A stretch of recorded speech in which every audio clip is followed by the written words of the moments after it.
پیغمبر خدا صلی الله علیه و آله به مسلمانان میگفتن مشرکین دارن میرسن، قبلی که به مدینه برسن بریم بیرون جلوشون رو بگیریم دفاع کنیم.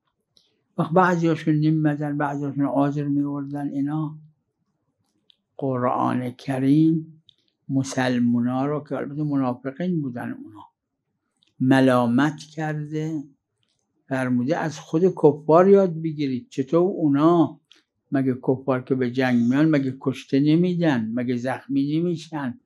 ان تکونوا تعلمون فانهم یعلمون کما تعلمون.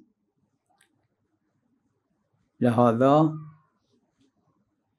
رو طبق این آیه شریفه من عرض میکنم خوبه به این آیه عمل کنن. در عراق از زوار اربعین از هیچ کی پول نگیرن و این را من یه بار عرض کردم، خودم خوندم.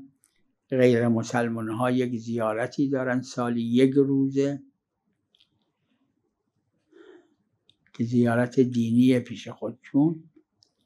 من خودم سالهای قبل خوندم، نوشته بود تو اون کشور که از اطراف دنیا میرن ویزا برای این زیارت دینی از هیچ کی پول نمیگیرن، ویزا مجانیه برای